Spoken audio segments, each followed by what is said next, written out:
The sun was setting over New Eden when Danny ran through the wheat fields with his arms spread wide like a spaceship. He made engine sounds with his mouth and laughed as the golden stalks brushed against his small body. Behind him, a massive dog followed with patient steps. Was not an ordinary dog. He stood almost as tall as Danny's waist, and his muscles moved like thick ropes beneath his dark fur. The genetic engineers had made him to be a guardian, and he had never left Danny's side since the boy was a baby. Grace looked up from her work and smiled at the sight. Her son was 7 years old now, full of energy and questions about everything. She wiped the sweat from her forehead and set down her farming tools. The colony of New Eden was small, just 40 families living on the edge of human space. They had come here to build a quiet life away from the crowded worlds of the inner systems. Grace had wanted peace. After years of war as a combat medic, she had seen enough blood and death. She wanted nothing more than to watch her son grow up in safety. The evening air was warm and smelled like fresh earth. Danny ran back toward the small farmhouse at his heels.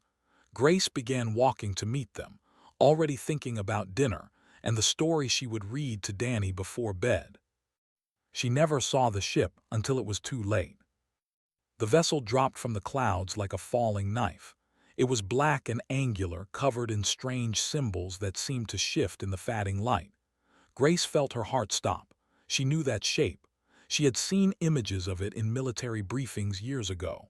The owl, raiders from beyond the outer territories, collectors of rare things. The ship landed between Grace and her son. The impact shook the ground and sent dust flying in all directions. Grace screamed Danny's name and started running. But the doors of the ship were already opening and creatures were pouring out. The owl stood on 4 legs and had 2 long arms ending in clawed hands. Their bodies were covered in hard shells like insects, colored deep purple and black. Their heads held 4 eyes that glowed with pale yellow light. They moved fast, faster than anything their size should move. Danny froze in fear, did not. The guardian dog launched himself at the nearest alien with a sound that was more roar than bark. His jaws closed on the creature's arm and he pulled it to the ground. The owl screamed in a high-pitched voice as tore into its shell.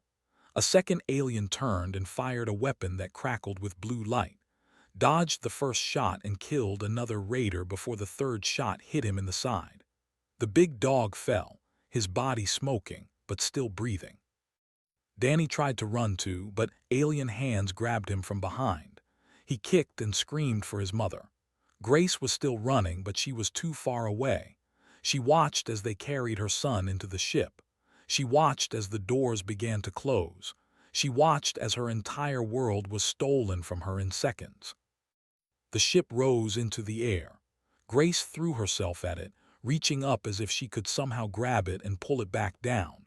But it climbed higher and higher until it disappeared into the darkening sky. Then there was only silence. Grace stood alone in her field. Around her, small fires burned where the ship's engines had scorched the earth. She could see lying in the wheat, his chest rising and falling slowly. He was alive, but barely. She walked to her dog and knelt beside him.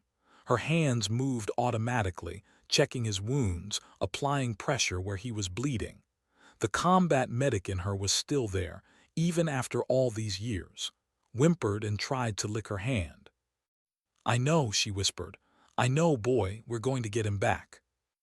Her voice was calm, too calm. Something inside her had changed the moment that ship took her son. The woman who wanted peace, who had buried her past and her training, was gone. In her place was something older, something that had been sleeping since the day she put down her weapons and picked up farming tools. Other colonists were running toward her now, shouting questions and offers of help. Grace ignored them. She picked up a small toy that lay in the dirt. It was a plastic spaceship, Danny's favorite.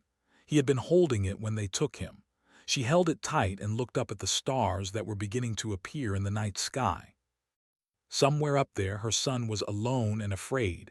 He was calling for her. She could feel it in her bones. The colony's communication officer reached her first. He was a young man with wide eyes full of shock. "I've sent a distress signal to the patrol ships," he said, his voice shaking. "They say military response will take 3 weeks, maybe 4. Grace nodded slowly. 3 weeks, 4 weeks. Her son would be sold or traded or displayed like a piece of art long before then. The owl did not keep their trophies in one place for long. "Where is my equipment?" she asked. The young man blinked in confusion. "What equipment?" "My old gear. I buried it behind the storage building when I first arrived here. I need a shovel." She did not wait for him to respond. She started walking toward the storage building with steady steps. The other colonists watched her go. Some of them had known Grace for years, but none of them had ever seen her look like this. Her eyes were empty and full at the same time.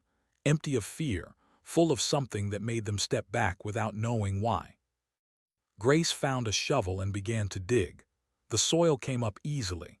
After a few minutes, her shovel hit metal. She pulled out a long case covered in dirt and rust.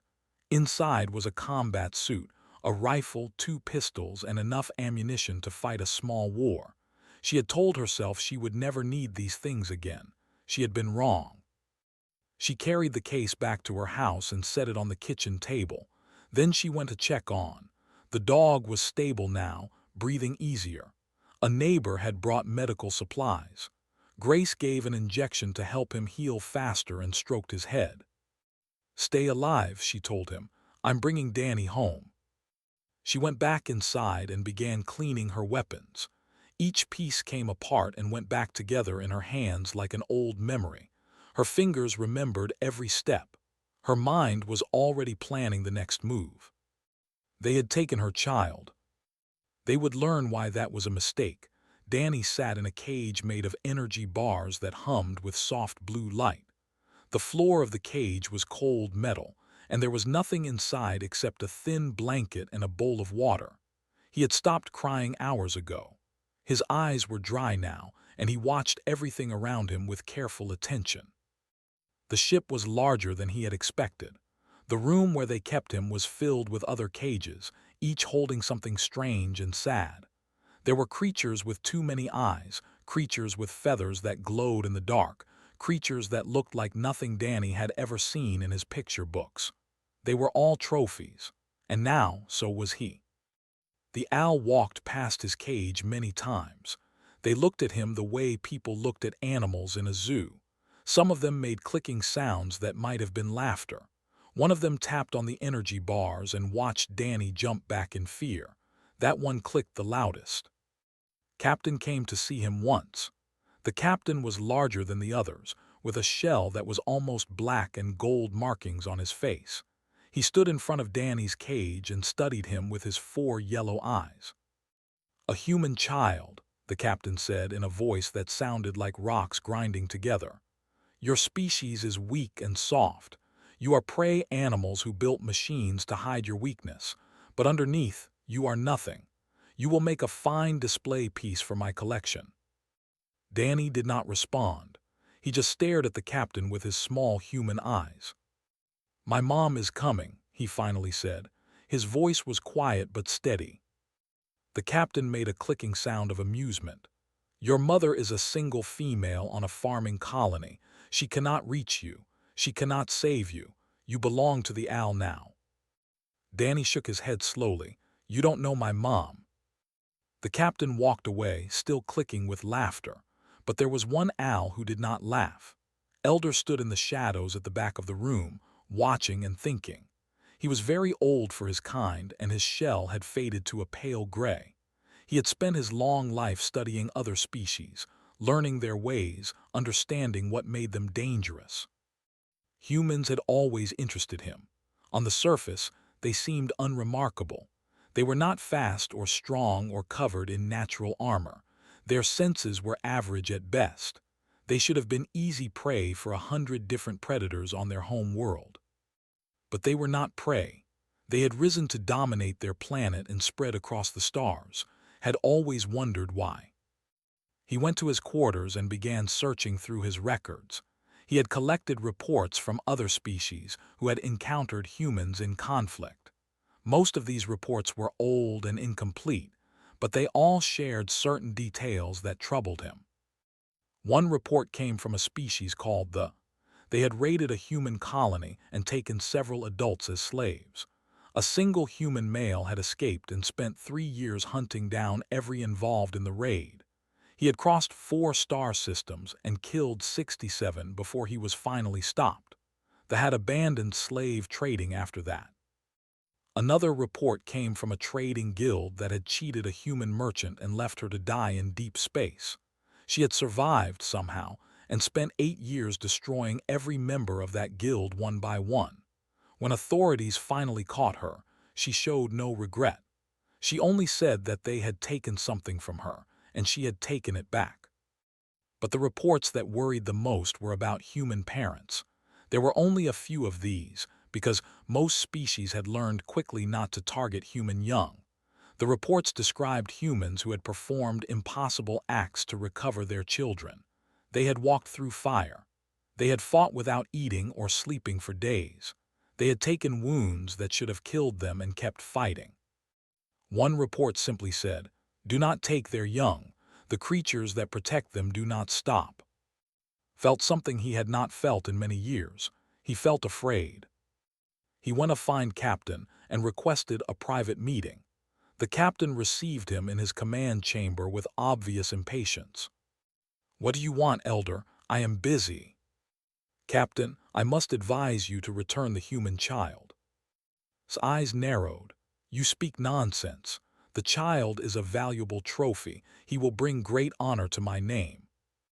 "Captain, I have studied humans extensively. They are not like other prey species. When their young are threatened, they become something else entirely, something dangerous.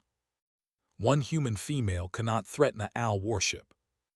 "With respect, Captain, I believe you are wrong. Human parents have destroyed larger forces for less reason. I strongly advise you to—" "Enough!" cut him off with a sharp gesture. "I will not release my prize because an old scholar is frightened of stories. Return to your quarters, Elder. Do not bring this matter to me again." Bowed his head and left. There was nothing more he could do. He only hoped that the captain was right and he was wrong. But deep in his old bones, he knew the truth.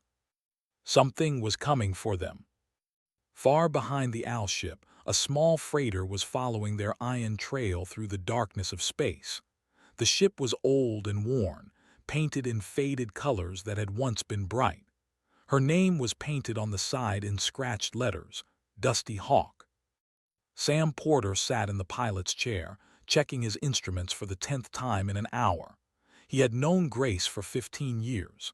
They had served together in the medical corps during the border wars.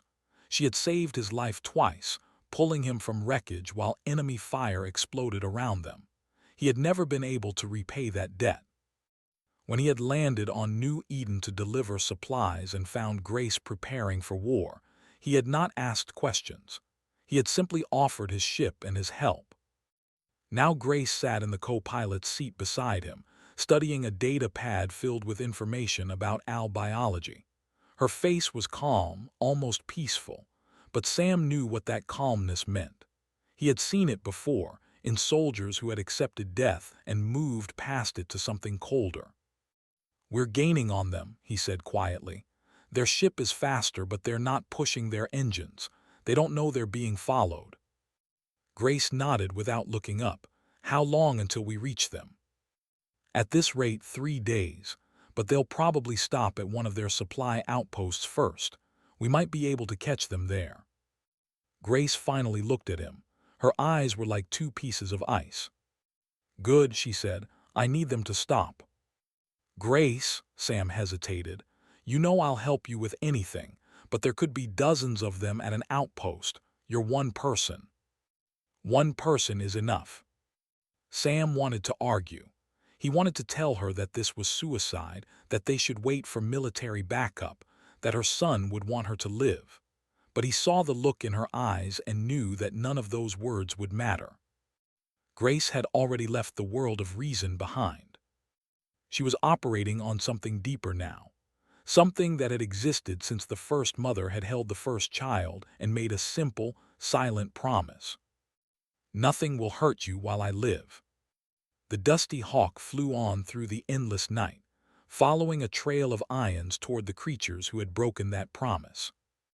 They had no idea what was coming for them. The Owl supply outpost floated in the darkness between two dead stars. It was a small station, barely large enough to hold 50 crew members and their supplies. The aliens stationed there lived boring lives, counting cargo and waiting for ships to arrive. They had never seen real combat. They had never needed to. The dusty hawk approached with all lights off and engines running at minimum power. Sam had found a blind spot in the station's sensors, a small gap in their scanning coverage that most pilots would never notice. But Sam had spent years smuggling cargo past customs stations. He knew how to be invisible. Grace checked her equipment one final time. Her combat suit was old but well-maintained. It fit her body like a second skin, light enough to move fast but strong enough to stop a blade. Her rifle hung across her back. 2 pistols rested on her hips. A knife was strapped to her thigh. "I'll keep the engines warm," Sam said. "When you're ready to leave, just call me on the radio. I'll be there in 30 seconds. Grace nodded and walked to the airlock. "Grace," Sam called after her, "be careful." She looked back at him. For just a moment, something soft appeared in her eyes. Then it was gone. "I'll be fast," she said. "Careful comes later." The airlock opened, and Grace stepped into the void. She used small bursts from her suit's thrusters to cross the distance between the ship and the station. The station's outer hull was covered in access panels and maintenance hatches. Grace found one that was rarely used and cut through its lock with a small plasma torch. Inside, the station was dark and quiet. The Owl preferred dim lighting that matched their home world. Grace pulled a small device from her belt and attached it to the wall. It was a scanner that would show her where every life form on the station was located. 42 signatures appeared on her display. Most of them were clustered in the living quarters on the far side of the station. A few were scattered in the cargo holds. 2 guards stood near the command center. Grace moved through the corridors like smoke. Her footsteps made no sound. Her breathing was slow and controlled. She had done this before, many years ago, in places far more dangerous than this. The skills came back to her as easily as riding a bike. The first guard never saw her. He was standing at the end of a corridor, looking at a data pad, when Grace appeared behind him. Her knife found the gap between his shell plates at the neck. He fell without a sound. The second guard heard something. He turned and saw Grace standing over the body of his companion. He opened his mouth to call for help. Grace shot him before he could make a sound. The pistol was silenced. It made a soft coughing noise and the guard dropped. She moved to the command center and accessed their computer systems. The Owl used encryption, but Grace had brought a military decoder that cut through it in seconds. She found what she was looking for, the location of the main fleet and the ship carrying her son. They were 2 days away, heading for a hidden trading station where the Owl sold their trophies. Grace downloaded the coordinates and prepared to leave. But as she turned, she found herself facing 10 Owl warriors who had entered through another door. They held weapons pointed at her chest. The largest one clicked his mandibles in what might have been a smile. "Human female," he said, "you have killed 2 of our brothers. You will die slowly for this." Grace did not respond with words. She threw a flash grenade that exploded with blinding white light. The Owls screamed and stumbled back, their sensitive eyes burning. Grace moved through them like a dancer, her knife finding weak points in their armor with surgical precision. 1 fell, 2 fell, 3 fell. The survivors recovered and began firing. Grace was already behind them. She used one body as a shield while she shot the others. Her movements were fast and efficient. There was no wasted motion, no hesitation. Each action flowed into the next like water running downhill. In 12 seconds, all 10 were dead. Grace stepped over the bodies and continued toward the exit. Alarms were ringing now. The rest of the station knew something was wrong. She could hear doors opening and voices shouting in the alien language. She did not try to hide anymore. She moved through the station at full speed, killing everyone who stood in her path. The Owl were warriors, bred for combat, armed with advanced weapons. But they were used to fighting in groups against other groups.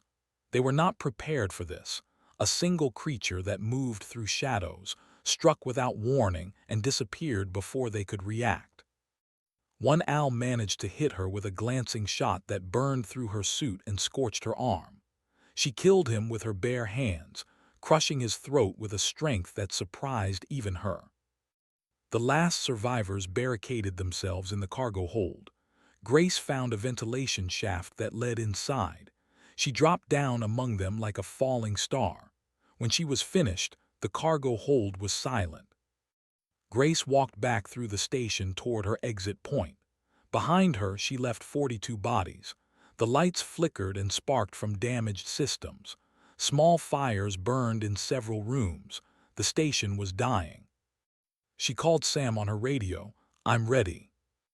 "I see you," he replied, "coming in now." The Dusty Hawk appeared outside the access hatch. Grace climbed aboard and sealed the airlock behind her. Sam looked at her, at the blood on her suit, at the burn on her arm, at her eyes that showed nothing at all. "Did you get what you needed?" he asked quietly. "Yes, I know where they're taking Danny, 2 days from here." "Are you hurt?" Grace looked down at her arm as if noticing the wound for the first time. "It's nothing. I'll clean it later." She walked past him and sat in the co-pilot's seat. Sam turned the ship away from the dying station and set course for the coordinates Grace had found. Behind them, the supply outpost drifted in silence. No distress calls went out. No one was left alive to send them. But the Owl had a network of communication between their ships and stations. When the outpost failed to respond to routine check-ins, others would investigate. They would find the bodies. They would see what had been done.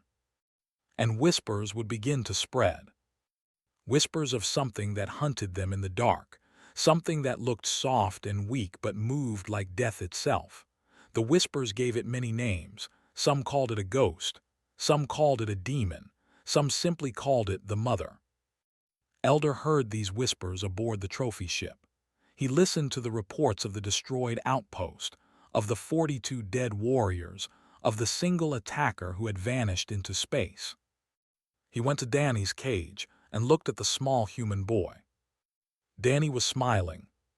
"She's getting closer," the boy said. "I told you she would come." Said nothing.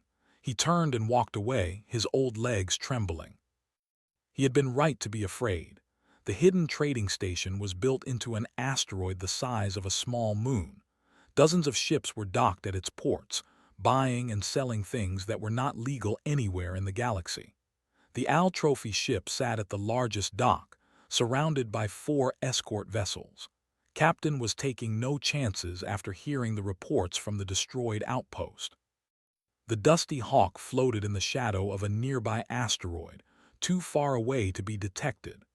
Grace studied the station's defenses through a telescope while Sam worked on a plan.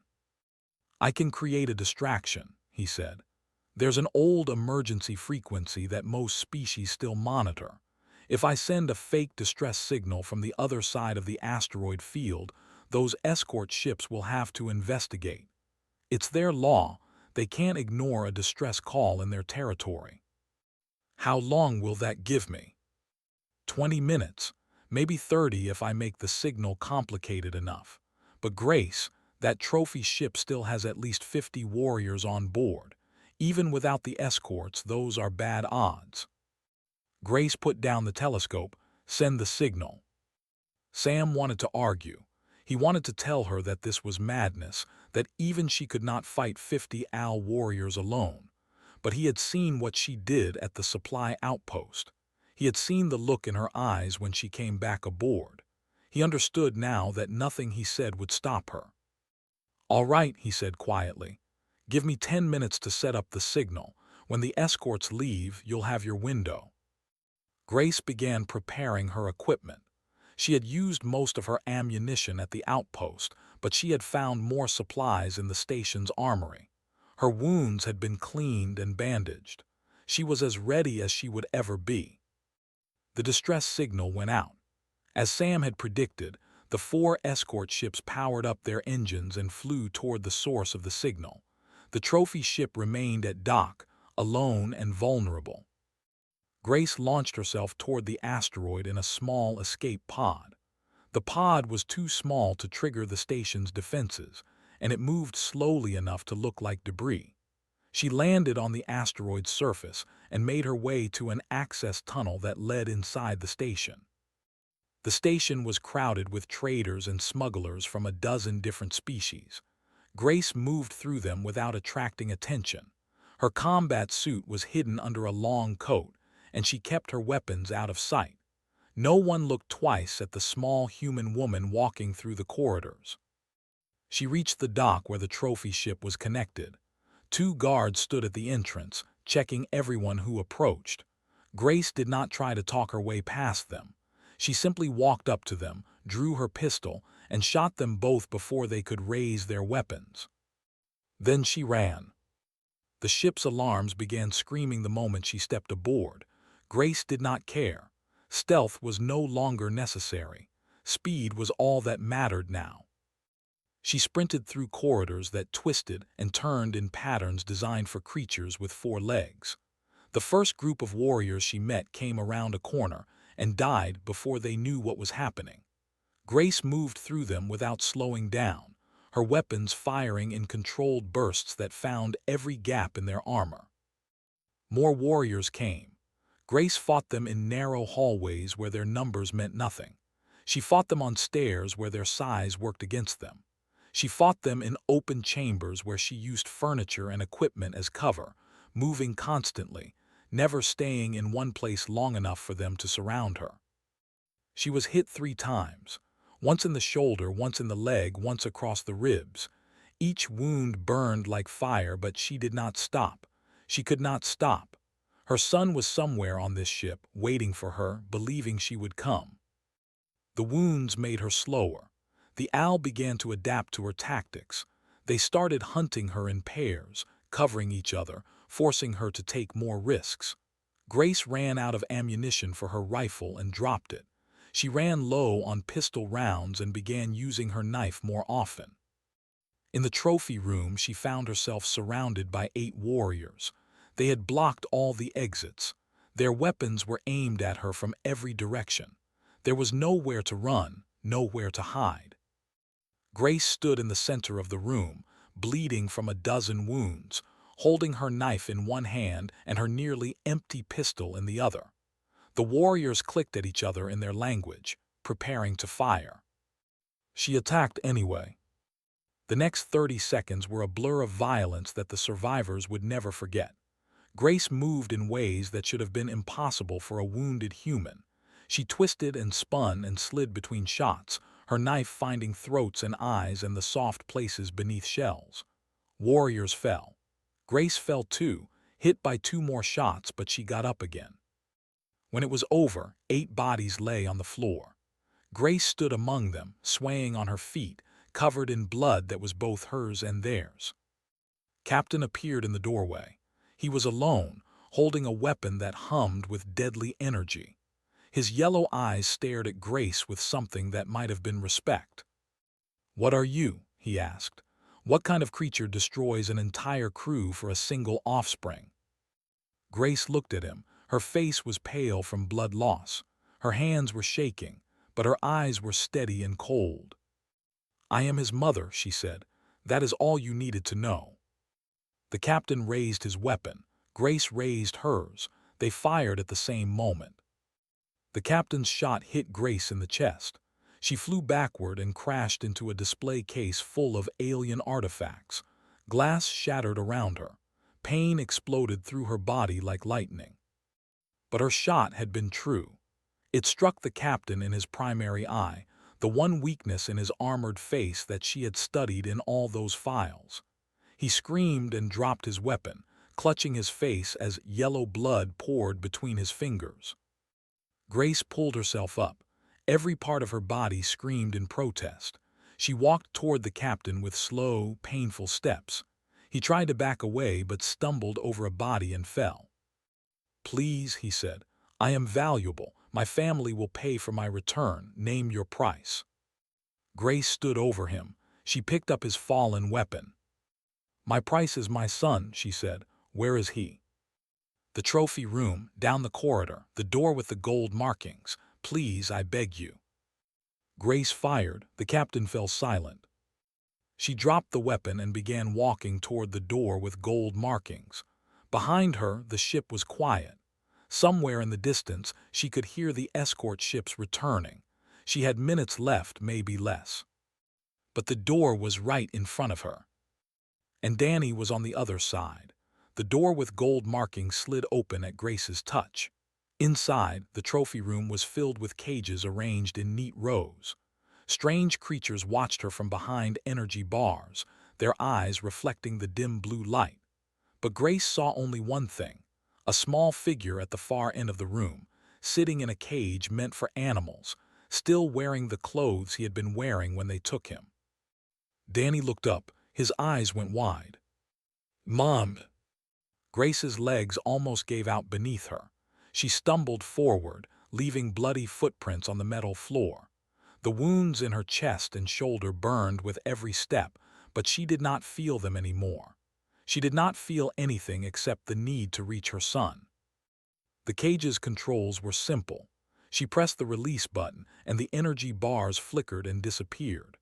Danny ran into her arms so fast that he almost knocked her down. She caught him and held him tight, feeling his small body shake with sobs against her chest. "I knew you would come," he whispered. "I knew it. I told them you would come." Grace could not speak. Tears ran down her face, mixing with the blood and dirt. She held her son and let herself feel something other than cold purpose for the first time in days. Relief, joy, love so strong it hurt. But they were not safe yet. "Danny, we have to go. Can you walk? Can you run?" He nodded against her chest. "I can run fast, Mom, really fast." She set him down and took his hand. Together, they moved back through the ship, past the bodies of the warriors Grace had killed, past the smoking wreckage of broken equipment. Danny did not look at the bodies. He kept his eyes forward and held his mother's hand with all his strength. Grace's radio crackled. Sam's voice came through, strained with worry. "Grace, the escorts are back. They've seen what's happening. You have maybe 5 minutes before they board the ship. Where are you?" "We're coming out. Meet us at the main airlock." You found him." "I found him." She heard Sam let out a long breath. "Thank God, I'm on my way." They reached the main airlock just as the Dusty Hawk came into view. The old freighter looked like the most beautiful thing Grace had ever seen. Sam brought the ship alongside and opened the cargo bay doors. Grace lifted Danny in her arms and jumped across the gap between ships. They landed hard on the cargo bay floor. "Close it," Grace shouted. "Go." The bay doors sealed shut. Seconds later, she felt the ship lurch as Sam pushed the engines to full power. Through a small window, Grace could see the trading station falling away behind them. The AL escorts were launching pursuit craft, but they were too slow. The Dusty Hawk was already accelerating toward the jump point that would take them back to human space. Grace sat on the floor with Danny in her lap. Her hands were shaking now. The adrenaline that had kept her moving was fading, and the full weight of her wounds was beginning to press down on her. Blood pooled beneath her, more than she had realized she was losing. "Mom," Danny said, "you're hurt." "I know, sweetheart, I'll be okay." Sam appeared in the doorway. He took one look at Grace and his face went pale. "Medical kit," he said, "now." The next hour was a blur. Sam had been a medic too, long ago, and his hands were steady as he worked on Grace's wounds. The shot to her chest had missed her heart by less than 2 inches. The wound in her shoulder had torn through muscle but not bone. She had lost a lot of blood, but the Dusty Hawk had supplies for that. Danny sat beside her the whole time, holding her hand. He did not cry anymore. He just watched with serious eyes, like he was memorizing every moment. When Sam finished, Grace was wrapped in bandages and connected to a blood bag.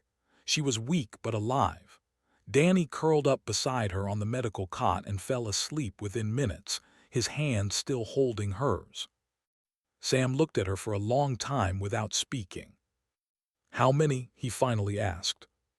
"I don't know. I stopped counting after the first 20. "The whole ship." "Not the whole ship. Some were already dead from the alarms and the fighting among themselves. Some ran away." She paused. "Enough of them." Sam shook his head slowly. "They're going to talk about this for years. For centuries, maybe. A single human mother who destroyed a AL raiding operation to rescue her child. Let them talk. I don't care what they say about me. I only care that he's safe." She looked down at Danny sleeping beside her. His face was peaceful now, the fear and stress of his captivity melting away in sleep. He looked so small, so fragile, so perfect. Grace closed her eyes and let herself rest. The news spread quickly through the galaxy.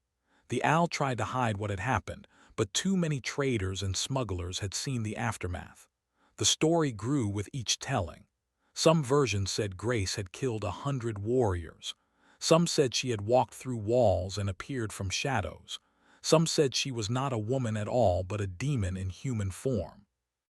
Elder survived because he had hidden when the killing started. He returned to the Al home world and wrote a detailed report of everything he had witnessed. The report was read by the High Council and then distributed to every ship in the fleet. A new directive was issued, the first of its kind in Al history. Human children are not to be taken. Human children are not to be harmed. Human children are not to be approached. The creatures that protect them are beyond our ability to fight. Any Al who violates this directive will be executed. Other species heard about the directive. They added similar warnings to their own records. The story of the human mother became a legend told in distant corners of the galaxy, a cautionary tale about what happened when you threatened the young of the soft, weak creatures from Earth. On New Eden, life slowly returned to normal. Grace and Danny came home to find waiting for them, fully healed and barking with joy. The big dog nearly knocked Danny over with his greeting, and the boy laughed for the first time since his capture. The colony helped rebuild Grace's farmhouse. They never asked her about what she had done. They did not need to. They could see it in her eyes when she first returned, the look of someone who had walked through hell and come back carrying the only thing that mattered. Grace planted new crops in her fields. Danny played in the wheat again, running with his arms spread wide like a spaceship, followed at his heels, never letting the boy out of his sight. Sometimes, late at night, Grace would stand outside and look up at the stars. She would think about all the creatures out there, looking down at Earth and wondering what made humans so dangerous. They would never understand. They did not have the words for it in their languages. They did not have the feeling in their hearts. But Grace understood. It was love, simple and fierce and endless. A love that could turn a farmer into a soldier, a mother into a monster, a soft creature into something that made the galaxy afraid. She smiled at the stars and went back inside to read her son a bedtime story. Some monsters were worth becoming.